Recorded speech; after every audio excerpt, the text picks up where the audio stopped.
Hi friends, मैं Honey welcome करती हूँ आपको अपने यूट्यूब चैनल मिक्स इन्फॉर्मेशन में। आज हम एक ऐसे जोड़े के बारे में बात करेंगे जिनके बारे में आप सब लोग जानते होंगे। आज हम बताएंगे दाऊद की ज़िंदगी में ऐसा कौन सा हादसा पेश आया कि इनकी दोनों बाजू और एक टांग को काटना पड़ा, और इनकी मोहब्बत के बारे में आपको मुकम्मल डिटेल से बताएंगे। वीडियो में आगे जाने से पहले हमारे YouTube चैनल को सब्सक्राइब करके बेल आइकन का बटन दबा दें ताकि हमारी नई आने वाली वीडियोस आपको मिलती रहें। दाऊद सदीक के लिए वो मामूल का एक दिन था।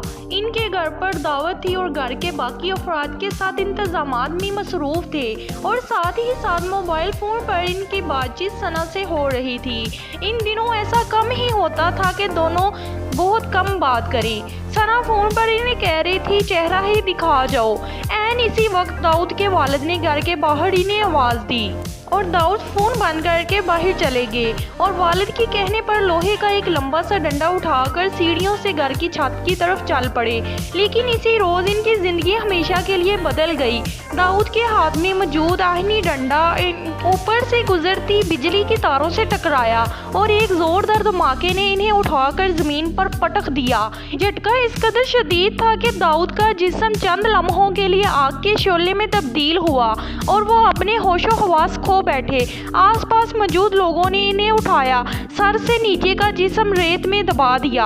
दाऊद को ज़रा सी देर के लिए होश आया तो वो सिर्फ इतना कह पाया, मुझे यहाँ से निकालो, मेरे दिल को कुछ हो रहा है। लेकिन इस दौरान सना इन्हें मुसलसल फ़ोन कर रही थी मगर वो राब्ता ना कर सके।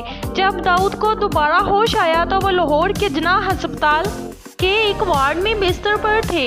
इनके जिस्म पर सफ़ेद पट्टियां लिपटी थीं। जल्द ही इन्हें खबर मिल गई। डॉक्टरों के मुताबिक इनकी ज़िंदगी बचाने के लिए इनके दोनों बाजू और एक टांग काटना पड़ी। दाऊद को अपने मामू से मालूम हुआ यही एक अस्पताल था जहां इनका इलाज मुमकिन हो पाया था। डॉक्टरों ने कहा था बाजू और टांग तो दोबारा भी लग सकती है, लेकिन हम जिंदगी दोबारा नहीं ला सकते।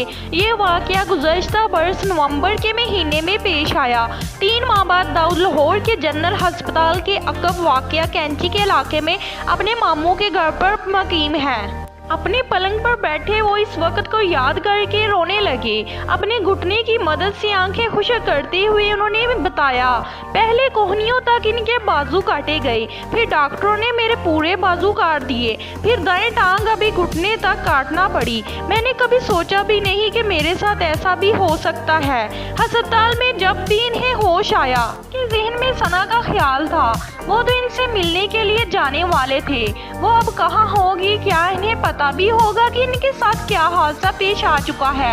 नवंबर को होने वाले इस वाक़ये से चंद माह पहले की बात थी जब दाऊद की सना से मुलाकात हुई। वो दोनों रिश्तेदार भी थे। दाऊद की बहन की शादी सना के चचा से हुई थी। दाऊद की उम्र 21 वर्ष जबकि सना की उम्र 20 साल थी। घर की एक दावत में पहली मर्तबा इनकी बातचीत हुई। बातों और फिर मेल मुलाकात में इन्हें मोहब्बत हो गई। इन्हें पता भी नहीं चला, बस ये था वो एक दूसरे को देखे बगैर बात किए बिना ज़्यादा वक्त नहीं गुजारते थे। लेकिन वो दोनों के घर वालों में ज़्यादा अफराद को इस बारे में मालूम नहीं था। यही सोचते हुए जब अस्पताल के बिस्तर पर लेटे दाऊद की खुद पर नज़र पड़ी तो वो अपने आंसू नहीं रोक पाए थे। जब सना को पता चला कि दाऊद को करंट लग गया है तो वो अपने कज़न के साथ जनरल अस्पताल की तरफ दौड़ी। दाऊद इन्हें मिले जिन्हें इस वक्त तक जनाह अस्पताल तक मुंतकिल कर दिया गया था। मायूस होकर उन्होंने दाऊद के मामू को फ़ोन किया। इनके ज़रिए सना को मालूम हुआ कि दाऊद कहाँ है, इन पर क्या गुजरी थी, अब इनके साथ क्या होने जा रहा था। अब वो बाहर दाऊद से मिलना चाहती थी। इन्हें इस बात की भी परवाह नहीं थी इनके घर वाले और दूसरे लोग क्या सोचेंगे। अपने घर वालों को राज़ी करके वो दाऊद को मिलने गई। जनाह अस्पताल पहुंची मगर कोई इन्हें ऊपर वार्ड तक नहीं ले जा रहा था। सना ने बताया वो ऊपर खुद ही चली गई। इस वक्त दाऊद का ऑपरेशन हुए 8 घंटे ही ना गुजरे थे। इन्हें होश नहीं आया था और उन्होंने आंखें भी नहीं खोली थी। इनका पूरा जिस्म सूजा हुआ था। मैंने इनके कान में इनका नाम लिया। उन्होंने फौरन आंखें खोल दी। मैंने कहा, तुमने परेशान नहीं होना, मैं आ गई हूँ, मैं तुम्हें नहीं छोड़ूंगी। ये सुनकर दाऊद खुश भी थे और फिक्रमंद भी। छोटी उम्र की सना धीमे लहजे मगर मजबूत असाब की मालक एक सुलझी हुई लड़की थी। चंद बरस कबल इनकी वालदा का इंतकाल हो गया था, जिसके बाद उन्होंने अपने 3 बहन भाइयों और घर वालों को संभाल रखा था। वो फैसला कर चुकी थी, उन्होंने घर वालों को बता दिया वो दाऊद से शादी करना चाहती हैं, लेकिन इनके वालिद राजी ना हुए। उन्होंने कहा, दाऊद के बाजू नहीं और टांग भी नहीं है, तुम क्या करोगी? मैंने कहा, मुझे परवाह नहीं, मैंने इसका साथ देना है। घर वालों ने कहा, तुम इस शख्स के लिए सब कुछ छोड़ दोगी? मैंने कहा, मुझे बस दाऊद चाहिए। दाऊद का कहना था, उन्हें लगता था कि अगर उन्होंने खुद सना से शादी के लिए कहा तो ये इनके साथ ज्यादती होगी। हर लड़की चाहती है कि इसका शौहर अच्छा नजर आने वाला हो, सेहतमंद हो। मेरी जैसी हालत में कौन किसी कबूल करेगा? मैंने ये सोचना छोड़ दिया कि अगर मेरे नसीब में हुई तो मिल जाएगी। इस दौरान सना की शादी कहीं और तय कर दी गई। सना के घर वाले ने ये कहकर अस्पताल से ले गए इनकी शादी दाऊद से करवा देंगे। घर जाकर इनकार कर दिया। घर वालों का ख्याल था कि वो इस वक्त जज्बाती थी, कुछ रोज बाद खुद ही ठीक हो जाएगी। दाऊद ने भी सना को समझाने की कोशिश की, तुम्हारे घर वाले ठीक कह रहे हैं, वालिदैन अपनी औलाद का बुरा नहीं चाहते, मेरे तो अभी जिंदगी का कुछ पता नहीं, रोज डॉक्टर कहते हैं ये नहीं बचेगा। इनके घर वालों ने मसले का हल इस तरह निकालना चाहा, सना की कहीं और बात पक्की करके मंगनी करवा दी और शादी की तारीख मुकर्रर कर दी। शादी से 2 हफ्ते पहले सना घर छोड़कर निकल गई, लेकिन वो दाऊद के पास भी नहीं जा सकती थी। दाऊद और इनके घर वाले भी सना को समझा रहे थे कि वो अजलत में कोई फैसला ना करे। इसी असनाम में सना अपनी एक खाला के घर चली गई। दाऊद अब भी फैसला नहीं कर पा रहे थे। उन्होंने अपनी जिंदगी में पेश आने वाले हादसे से कबल सना के साथ मिलकर अपनी जिंदगी के कई मंसूबे बनाए थे।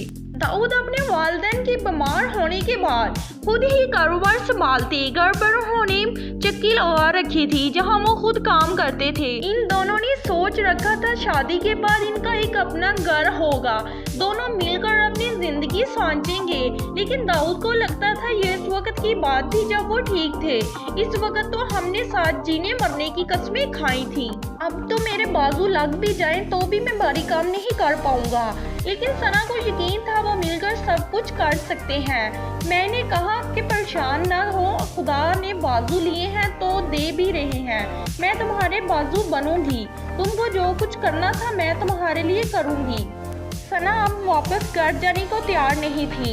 एक माँ अपनी अजीज़ा के यहाँ वक्त गुजारने के बाद उन्होंने दाऊद से फिर राब्ता किया। मैंने इनसे कहा, अब मुझे मना ना करना, अब तो मैं सब कुछ छोड़ के आ गई हूँ। तो इसने कहा, ठीक है। फिर मैं दाऊद के पास आ गई। ये कहते हुए वो पुरनम आंखों से मुस्कुरा रही थी। गुज़श्ता माह दाऊद के मामू के घर पर एक छोटी सी तकरीब में इनकी शादी हो गई, लेकिन सना के घर वाले इसमें शरीक नहीं हुए। शादी के बाद अब दाऊद का हर काम सना खुद करती हैं। उन्हें कपड़े तब्दील करवाना, खाना खिलाना, मरहम लगाना इनका दिन गुजरता है। ताहम इनके लिए सबसे अहम काम ये है दाऊद को दुखी होने से बचाना है। ये काम आसान नहीं। दाऊद को किसी दूसरे पर बोझ बनना पसंद नहीं था। जब कोई सहारा देकर गुसल खाने ले जाता है तो ये ख्याल आता है, खुदा ने मेरे साथ क्या कर दिया। वो कहते हैं, सना मेरे पास आती है और मुझे हौसला देती है और खुद को भी हौसला देती है। वो कहते हैं, दोनों एक दूसरे को पाकर बहुत खुश नसीब हैं। ताहम एक खलिश बाकी है। सना के घर वाले अब भी इनसे नाराज हैं। दाऊद के एक ताया ने इनसे बोलचाल खत्म कर रखी है। ताहम हाल ही में सना के वालिद ने इनसे फोन पर बात की थी। मेरे बाबा ने फ़ोन किया था, मुझे बहुत खुशी हुई। मैंने कहा मैं ठीक हूँ और खुश हूँ। मैंने कहा ये दाऊद से बात करें, तो मेरे बाबा ने फ़ोन बंद कर दिया। ये बताते हुए उन्होंने पहले आंसू रोकने की कोशिश की, फिर वो रोने लगे। मैंने दाऊद से कहा आपने परेशान नहीं होना। उन्होंने कहा मैं तो बस ये चाहता हूँ तुम खुश रहो। हमारी अल्लाह ताला से दुआ है अल्लाह ताला उनको ढेर सारी खुशियाँ दे। ये दोस्तों, अगर आपको हमारी ये वीडियो अच्छी लगी तो लाइक शेयर एंड कमेंट लाजमी किया कीजिए। मिलते हैं नेक्स्ट वीडियो में।